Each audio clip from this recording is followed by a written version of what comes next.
Layton Williams. The show is Everybody's Talking About Jaime, the North American premiere of the hit UK musical. Thanks for giving me a few minutes today, man. My pleasure. Thank you for having me. I'm loving it. I'm loving being here, meeting all you fabulous people, even via Zoom. It's good vibes. Fantastic. Well, personally, I'm looking forward to seeing you in the show tomorrow night. But first, let me ask, I know you guys have been in previews and rehearsals. How excited are you to get back on the stage after 2 years of just this monstrosity of the pandemic?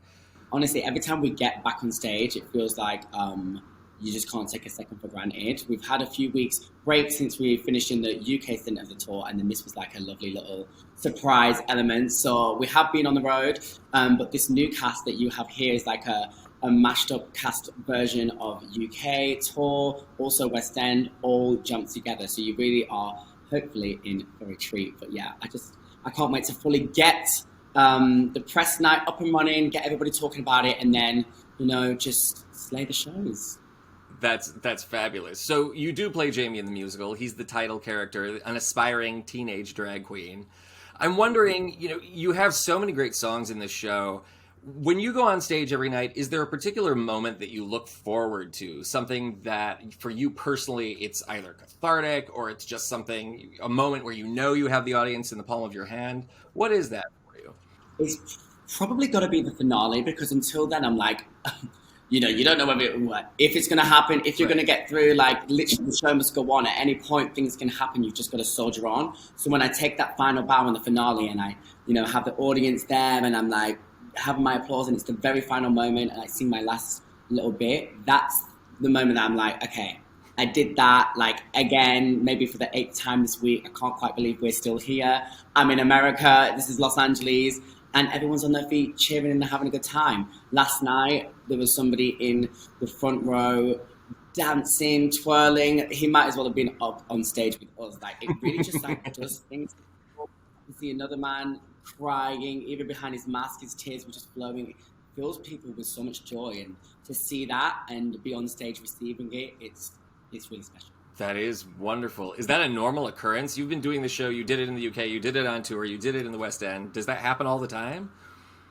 It does happen a lot, but I must say, the guy that was dancing last night, he leveled up. We were all watching him afterwards. We take our mics off, and there's a screen, so you can see like the front 3 rows, and he was still, whilst the band were playing playing off, he was still going for it. He was still living his life. So yeah, I love that thing. That's wonderful. So tell me a little bit about your approach to the character Jaime. I mean, what speaks to you in a character like him?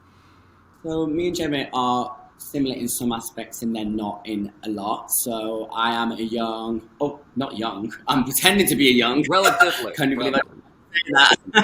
I was a queer kid from a northern background, from a council estate, just like Jaime. So we really do relate in them aspects. Being different, when you grow up in a place like that, you just immediately feel different. However, I was, a bit like him. I was just like, I'm just going to do me. I'm going to be myself. But Jaime is a lot more vulnerable. He, is 16. He doesn't have everything figured out yet. He's still kind of testing the waters when it comes to, just life. He's just trying to life, But at 16, I was off to theatre school. I was living in London. I was living my best life. So there are some parallels, but also like I have to tap in, I'm an actor. I have to tap into their moments. But it's a privilege to play Jaime because I know how much it really does mean to a lot of LGBTQ plus people and people that just feel like they don't necessarily fit in. So there's a sense of not responsibility, but like pride in playing. That's very interesting. Tell me a little bit more about that. What do you hope to accomplish? Because Jaime is, and indeed the story at large, it's a very provocative story, and he's a very provocative character. I think sometimes very consciously so. What do you hope to accomplish with the performance? What do you want people to take away from watching you on the stage? Well, I hope people do see the journey of Jaime. He doesn't come out always all guns blazing. Like the opening number, don't even know it is a dream. That's not actually what he's doing. That's his fantasy that he would like to be doing. So you see the journey of Jaime, his vulnerability, then slowly kind of being like, actually, I'm going to seize this and I'm going to do me no matter what other people say. So I would like to accomplish, a ripple of love.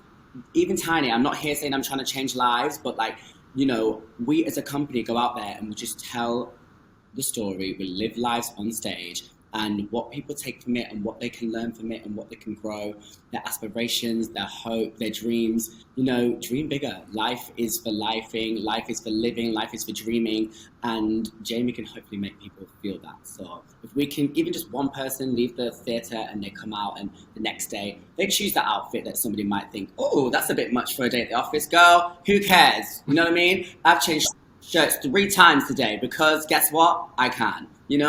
Live your dream, do your thing. That's wonderful. That's wonderful. So 8 shows a week is a grueling, grueling routine when you have to sing and dance and act your heart out every single night. What is your life like when you are doing a sit-down production like this, or a tour, when you have to save all your energy and your voice? I mean, how does your lifestyle change as opposed to maybe when you're not working? Well, let's just say this. You won't be seeing me out in WeHo every other night, I can tell you that, because I have to save the gift. Lots of boiled ginger, lots of Vita Coco. I'm obsessed. Voice rest, maybe some time by the pool after this interview. And it's all about preserving energy and putting the energy in the right space. You can have a packed schedule and you think, actually, I can do that, but I can't do that, because at the end of the day, I'm here to go on stage and be the best performer that I can for this whole show. So I need to make sure I'm rested, and, the responsibility is the job. So I take it very seriously. Played the part in the year for West End. I've been on tour. I know how to manage my energy at this point. So it's a tricky one, because there's lots of distractions out here in this beautiful city, but I can see the things that I need to see on my day off. And luckily, I've been here before, and I've done the tourist bit. So I'm here to work, and I'm here to put on a show. That's fantastic. That's wonderful. So where do you go from here? Is there a chance, first of all, that this production will turn into a U.S. tour? But if not, what kind of roles do you want to pursue? Do you have a dream part in mind? Well, never say never. I'm sure the show has a history and it will go on forevermore. American tours, hopefully, fingers crossed. Tours all over the world. The show's opening in Rome. It was in Asia. It was going to open in Australia. So it's Jaime world domination at this point. But for me, there will have to be a time where I'll have to hang up my red heels and say goodbye. And I'll be emotional about that, but I'll be thankful for where it has brought me. And I'm just hopefully looking forward to the next thing for me, whether it be TV, film, musicals. I've been so fortunate in my career to do all aspects of this crazy industry that we call show. So I'm just going to go with the flow, just like I always have. Don't plan too much and just go with it. Layton Williams, you're wonderful. I can't wait to see you in the show tomorrow night. Thank you so much. Take care, David. Mwah. Thank you.